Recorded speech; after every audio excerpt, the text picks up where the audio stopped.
बिस्मिल्लाहिर्रहमानिर्रहीम। अस्सलाम वालेकुम डियर स्टूडेंट्स। आज का हमारा टॉपिक इंक्रीमेंटल प्रोसेस मॉडल्स। जिस तरह प्रीवियस क्लास में हम प्रोसेस मॉडल्स के मुतालिक पढ़ चुके हैं, तो इसी सिलसिले में आज हमारा दूसरा टॉपिक है, दूसरा प्रोसेस मॉडल है। इससे पहले हम वाटरफॉल प्रोसेस मॉडल है वो हम पढ़ चुके हैं, तो इसी सिलसिले को आगे लेके जाते हैं। और इसी सिलसिले में हमारा जो दूसरा टॉपिक है वो इंक्रीमेंटल प्रोसेस मॉडल। जिस तरह प्रोसेस मॉडल्स होते क्या हैं, सो प्रीवियस क्लास में हम पढ़ चुके हैं कि सॉफ्टवेयर डेवलपमेंट लाइफ साइकिल के अंदर जितनी भी एक्टिविटीज इन्वॉल्व होती हैं, उन एक्टिविटीज को किस ऑर्डर में एग्जीक्यूट करना है, किस तरह मैनेज करना है, ताकि eight the end of the day हमारे पास जो सॉफ्टवेयर डेवलप हो वो इफिशिएंट हो, और हम किस तरह इन एक्टिविटीज को in a control and discipline manner में एग्जीक्यूट कर लें, ताकि एंड पे जो हमारे पास जो सॉफ्टवेयर डेवलप हो वो इफिशिएंट हो और इफेक्टिव हो। तो उसी सिलसिले में आज हमारा दूसरा टॉपिक है, जिसको हम कहते हैं कि ये एक इंक्रीमेंटल प्रोसेस मॉडल है। जिस तरह नाम से जाहिर है कि इसमें हम एट वंस पूरे सॉफ्टवेयर को नहीं बनाते हैं, बल्कि सॉफ्टवेयर के चंक्स जो हैं, इंक्रीमेंट्स हैं, डिफरेंट इंक्रीमेंट्स डिफरेंट पोर्शंस में हम इसको डेवलप करना शुरू कर लेते हैं, और उन इंक्रीमेंट्स को आगे लेके जाते हैं कि फॉर एग्जांपल इस फेज का जो आउटपुट होगा इसको हम कहेंगे कि ये इंक्रीमेंट 1 है। इसी तरह उन्हीं फेजेस को दोबारा हम रिपीट कर लेते हैं, फिर हम इसको कहते हैं कि ये इंक्रीमेंट नंबर 2 है। फिर इसी तरह अगेन रिपीट कर लेते हैं, फिर इंक्रीमेंट नंबर 3, फिर इंक्रीमेंट नंबर 4, इंक्रीमेंट नंबर 5, और eight the end of the day हम करते क्या है कि हमारा पूरे का पूरा जो सॉफ्टवेयर है वो डेवलप हो जाता है। ये जो टाइमलाइन है, ये हमारे पास एक टाइमलाइन है। इट्स मीन के टाइम के साथ साथ जो सॉफ्टवेयर के डिफरेंट जो इंक्रीमेंट्स हैं वो बन रहे होते हैं। सबसे पहले इंक्रीमेंट नंबर 1, फिर इंक्रीमेंट नंबर 2, फिर इंक्रीमेंट नंबर 3, फिर इंक्रीमेंट नंबर 4।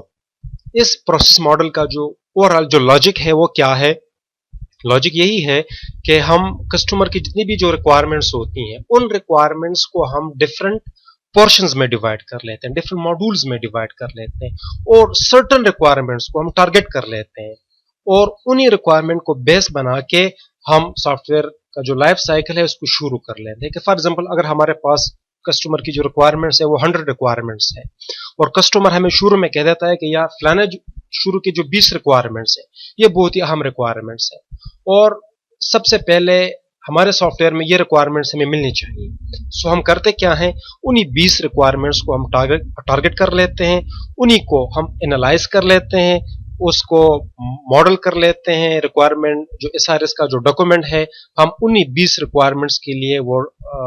जो रिक्वायरमेंट्स है उनको हम डॉक्यूमेंट कर लेते हैं, एसआरएस बना लेते हैं। फिर उसी 20 रिक्वायरमेंट्स को हम आगे जाके डिजाइन कर लेते हैं, उन्हीं 20 रिक्वायरमेंट्स को के लिए हम कोड लिख लेते हैं, फिर वो टेस्टिंग, और एट द एंड हमारा जो इंक्रीमेंट 1 है वो बन जाता है। और इंक्रीमेंट 1 के अंदर वही स्पेसिफिक जो 20 रिक्वायरमेंट्स हैं वही होती हैं, उन्हीं को बेस बना के हम इंक्रीमेंट 1 बना लेते हैं और इसको डिलीवर कर लेते हैं अपने कस्टमर को। फिर क्या होता है कि इटरेशन 2 में हम मजीद जो टॉप प्रायोरिटी के जो 10 रिक्वायरमेंट्स होते हैं हम उनको टैकल कर लेते हैं, उनको भी शामिल कर लेते हैं, उनको एनालाइज कर लेते हैं, उन्हीं के लिए हम जो है ना डिजाइनिंग कर लेते हैं, फिर कोड करना, फिर टेस्ट करना, और इसको हम कह रहे हैं कि ये इंक्रीमेंट नंबर 2 है। फिर मजीद रिक्वायरमेंट्स जो हम रिक्वायरमेंट्स होती हैं हम उनको भी शामिल कर लेते हैं, और फिर अगेन वो ओवरऑल जो प्रोसेस है वो रिपीट कर लेते हैं, और एट द एंड इसी तरह इंक्रीमेंट 4, इंक्रीमेंट 5 और इंक्रीमेंट नंबर n में हम जितने भी टोटल रिक्वायरमेंट जो 100 रिक्वायरमेंट्स होती है हम उनको टैकल कर लेते हैं, उनको एनालाइज कर लेते हैं, डिजाइन कर लेते हैं, कोड कर लेते हैं, और फिर ये टेस्ट कर लेते हैं, और एट द एंड हमारा एक पूरे का पूरा जो फुल फ्लेज सॉफ्टवेयर है वो बन जाता है, हम अपने कस्टमर को दे देते हैं। सो आइए देखते हैं कि इस इंक्रीमेंट प्रोसेस मॉडल के अंदर ये काम किस तरह होते रहते हैं और उनके अंदर कम्प्लेक्सिटी क्या है। So what is incremental process model? Incremental process model is a process software development process where requirements are broken down into multiple standalone modules of software development life cycle। वही बात कि हमारे पास जितनी भी रिक्वायरमेंट्स होती है हम इन रिक्वायरमेंट्स को डिवाइड कर लेते हैं टू मल्टीपल स्टैंडअलोन मॉड्यूल्स, कि यार ये 100 रिक्वायरमेंट्स हैं, लेकिन 100 रिक्वायरमेंट्स के अंदर ये जो 20 रिक्वायरमेंट्स हैं इनको हम कहते हैं कि ये हाईएस्ट प्रायोरिटी की रिक्वायरमेंट्स है। हमारा जो यूजर है, जो कस्टमर है, वो हमसे ये डिमांड कर रहा है कि यार ये जो हाई प्रायोरिटी की जो रिक्वायरमेंट्स हैं, आप सबसे पहले अपने हमारे सॉफ्टवेयर के अंदर इनको आप इंक्लूड कर लें और इसी के बेस पे जो सॉफ्टवेयर बनेगा आप उसको हमें दे दें। फिर क्या होता है, तो इट्स मीन के हम अपने टोटल रिक्वायरमेंट्स को स्टैंड अलोन मॉड्यूल्स में डिवाइड कर लेते हैं और उन रिक्वायरमेंट्स को हम प्रायोरिटी असाइन कर लेते हैं कि यार ये फलाने फलाने रिक्वायरमेंट्स हैं, ये हाईएस्ट प्रायोरिटीज के हैं और बाकी जो प्रायोरिटी है वो इससे कम है। तो सबसे पहले हम अपना सॉफ्टवेयर जो डेवलप करना शुरू कर लेते हैं वो उन्हीं हाईएस्ट प्रायोरिटी रिक्वायरमेंट्स को बेस बना के ही हम शुरू कर लेते हैं। Each iteration passes through the requirements analysis, design, coding and testing phases. और हर एक मॉड्यूल के लिए इट्स मीन कि जो स्टैंड अलोन जो मॉड्यूल्स हैं, जो जिस तरह हम रिक्वायरमेंट्स को डिफरेंट मॉड्यूल्स में डिवाइड कर लेते हैं, हर एक मॉड्यूल के लिए वही फेजेस, रिक्वायरमेंट को एनालाइज करना, उनको मॉडल करना, फिर उनको डिजाइन करना, फिर कोड करना और फिर ये टेस्टिंग के फेजेस हैं, ये रिपीट होती रहती है। ईच इंक्रीमेंट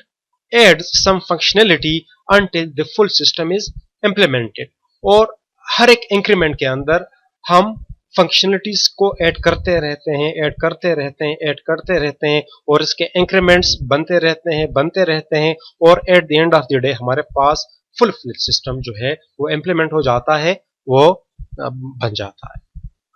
अब इस सॉफ्टवेयर प्रोसेस मॉडल को हम क्यों यूज करते हैं, इट्स मीन इसके जो एप्लीकेशंस हैं वो कहाँ कहाँ पे है। सो मतलब ये स्पेसिफिक एप्लीकेशंस के पॉइंट ऑफ व्यू के लिए ये बेस्ट कंसिडर किया जाता है और इसको हम यूज करते हैं कि for example when the requirements of the system are clearly understood, कि मतलब जितनी भी रिक्वायरमेंट्स है वो क्लियरली अंडरस्टूड है।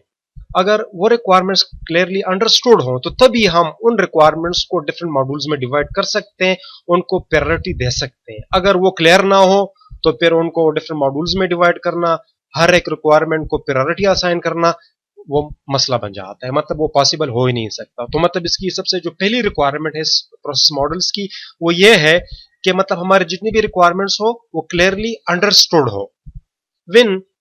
Demand for early release of product arises, और इसका जो दूसरा एप्लीकेशन है बड़ा वो यही है कि अगर हमारा कस्टमर हमसे डिमांड कर ले कि मतलब फलानी जो रिक्वायरमेंट्स हैं वो बहुत ही अहम है, सबसे पहले आप उन्हीं को बेस बना के सॉफ्टवेयर बना लें। सो इट्स मीन कि इसमें ये कस्टमर की जो डिमांड है वो शामिल है कि अगर हमारा कस्टमर हमसे डिमांड कर लें कि अर्ली रिलीज के लिए हमारा जो प्रोडक्ट चाहिए हमें अर्ली चाहिए, और अर्ली प्रोडक्ट में वर्जन 1 में फॉर एग्जांपल आप कंसीडर कर लें कि जो इंक्रीमेंट 1 आएगा, इंक्रीमेंट 1 के अंदर ये फलाना फलाना जो रिक्वायरमेंट है इसका होना मस्ट है, बाकी जो रिक्वायरमेंट्स है वो सेकेंडरी पे हैं, उसको बाद में आप शामिल करते जाएं इंक्रीमेंट 2 में, इंक्रीमेंट 3 में। तो इट्स मीन कि अगर कस्टमर की ये डिमांड हो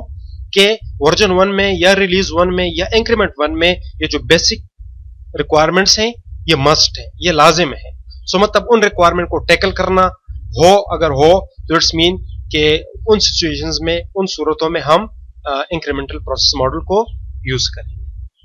साथ ही साथ इस प्रोसेस मॉडल्स के जो एडवांटेजेस हैं वो कौन कौन सी हैं, तो सबसे नंबर 1 एडवांटेज इसका यही है कि customer gets important functionality earlier, कि जो कस्टमर की जो रिक्वायरमेंट्स होती है उनका जो डिमांड है वो शुरू से हमें बता चुका है कि यार फलाना फलाना जो रिक्वायरमेंट है वो मैंडेटरी है, वो फंडामेंटल है। So customer get the important functionality early. So इस प्रोसेस मॉडल को अगर हम फॉलो करेंगे सो कस्टमर को वो जो फंडामेंटल रिक्वायरमेंट्स हैं उनके बेस पे एक वर्जन 1 मिल जाता है और कस्टमर इससे खुश हो जाते हैं। सिमिलरली यू कैन डेवलप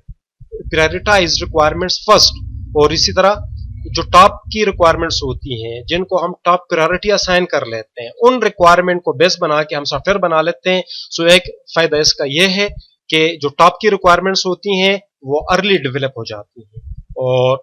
इसी तरह customer can provide feedback to each product increment thus avoiding surprises at the end of the development. आमतौर पे होता क्या है कि for example waterfall process models हैं या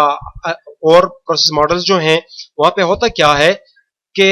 कस्टमर को एंड पे पता चल जाता है कि मतलब ये हमारे सॉफ्टवेयर के अंदर ये डिफिशियंसीज आ रही हैं। सो इस प्रोसेस मॉडल का ये फायदा है कि हर एक eight the end of each and every increment हमारा जो कस्टमर है हम वहां से फीडबैक ले सकते हैं। सो एंड पे सरप्राइजेस का होना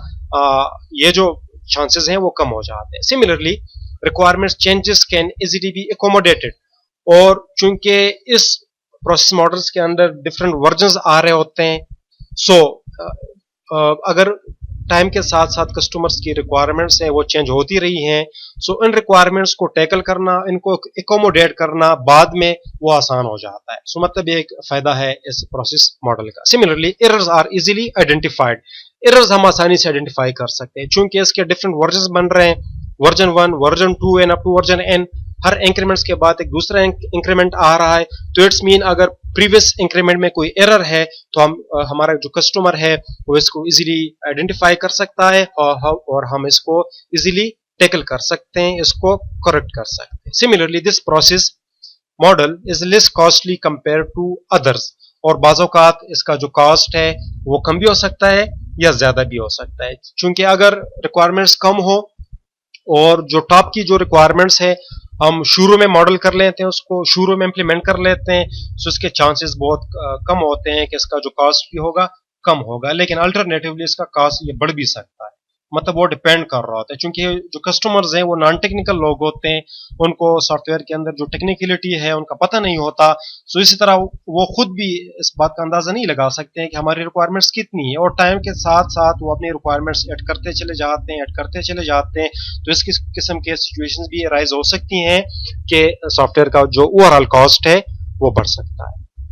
सो सिमिलरली इसके जो डिसएडवांटेजेस हैं वो कौन कौन सी हैं? So requires good planning and design. सबसे इसका जो बड़ा मसला है वो ये है कि जो प्लानिंग का फेज है, जो डिजाइनिंग का फेज है वो कॉम्प्लेक्स हो जाता है, चूंकि हमने अपने जो रिक्वायरमेंट्स हैं उनको मॉड्यूल्स में डिवाइड करना होता है कि मतलब कौन कौन सी जो रिक्वायरमेंट्स है वो उनको हाई प्रायोरिटी पे रखना है और कौन कौन सी रिक्वायरमेंट्स है उनकी प्रायोरिटी कम है। तो इट्स मीन कि इसके लिए काफ़ी प्लानिंग के ज़बरदस्त स्किल्स होनी चाहिए। इस तरह जो डिज़ाइनिंग के स्किल्स हैं वो काफ़ी ज़बरदस्त हो कि फॉर एग्जांपल अगर ऑलरेडी इंक्रीमेंट 1 हम बना चुके हैं, वो डिलीवर हम कर चुके हैं, तो अब मज़ीद उस इंक्रीमेंट में मज़ीद फंक्शनलिटी को ऐड करना और उसकी डिज़ाइनिंग में भी एडिशन करना, सो इसके लिए काफ़ी स्किल्स चाहिए प्लानिंग के भी, और साथ ही साथ जो डिज़ाइनिंग स्किल्स हैं वो भी होनी चाहिए। Similarly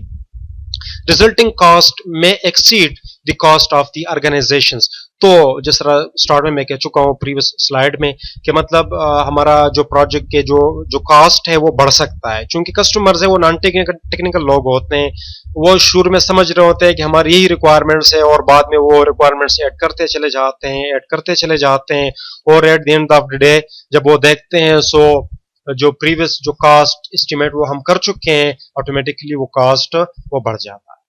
As additional functionality is added to the product, problems may arise related to the system architecture which were not evident earlier. और इसी तरह मजीद फंक्शनलिटीज ऐड करना बार बार ऐड करना, सो एट द एंड सिस्टम का जो आर्किटेक्चर है वो काफी कम्प्लेक्स हो जाता है। सो वहां पे कुछ प्रॉब्लम्स आ सकती हैं, क्योंकि अगर हम स्टार्ट में वर्जन 1 या इंक्रीमेंट 1 जो है हम बना ले, फिर इंक्रीमेंट 2 ऐड करना, फिर इंक्रीमेंट 3 ऐड करना, तो इट्स मीन कि हर एक फेज में एडिशन आ रही है। रिक्वायरमेंट एनालिसिस के फेज में भी हम मजीद रिक्वायरमेंट्स ऐड कर रहे हैं, फिर उनको डिजाइन करना, सो उन्हीं रिक्वायरमेंट्स को आगे आने वाले रिक्वायरमेंट्स को ऐड करना, फिर उनकी कोडिंग और फिर ओवरऑल चीज को एक साथ लेके जाना, सो काफी सिस्टम कम्प्लेक्स बन जाता है। तो मतलब ये सर्टेन डिसएडवांटेजेस हैं इस प्रोसेस मॉडल्स के, लेकिन इसके जो एडवांटेजेस हैं वो भी काफी है, और इसके जो स्पेसिफिक एप्लीकेशन रिक्वायरमेंट्स है वो अहम है, और यही है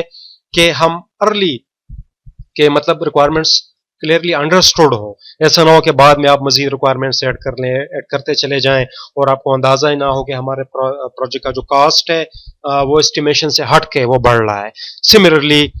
इसकी सबसे जो फंडामेंटल एप्लीकेशन है वो यही है कि हमने अपने कस्टमर को खुश करना है। उनकी डिमांड यही है कि यार रिलीज 1 में बस यही सर्टन 5-6 रिक्वायरमेंट्स को या जितनी भी फंडामेंटल रिक्वायरमेंट्स हैं जो टॉप प्रायोरिटी के हैं आप इनको शामिल कर लें और हमें दे दें, तो इससे हमारा जो कस्टमर है वो खुश हो जाता है, उनकी एक डिमांड पूरी हो जाती है। सो मतलब ये इसकी एक एप्लीकेशन है, मेजर जो क्राइटेरिया है वो यही है। अगर आप इसको एक ओवरव्यू में देख लें,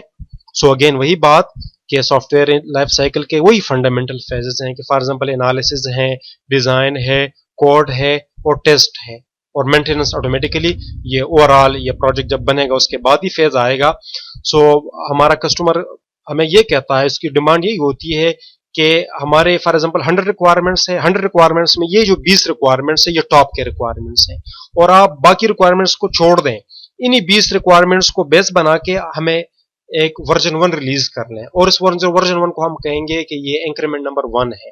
सो हम उन्हीं 20 रिक्वायरमेंट्स को बेस बना लेते हैं, उन्हीं को मॉडल कर लेते हैं, इसके लिए एसआरएस बना लेते हैं, फिर उसको जो है ना वो डिजाइन कर लेते हैं, उसके लिए एल्गोरिदम बना लेते हैं, फ्लो चार्ट्स बना लेते हैं वगैरह वगैरह वगैरह, फिर उन्हीं को कोड कर लेते हैं, फिर उन्हीं की ये टेस्टिंग, अगर वो टेस्टिंग पास कर लें सो इट्स मीन कि इंक्रीमेंट 1 बन चुका है और आप इसको कस्टमर को हैंड ओवर कर लें। फिर अगेन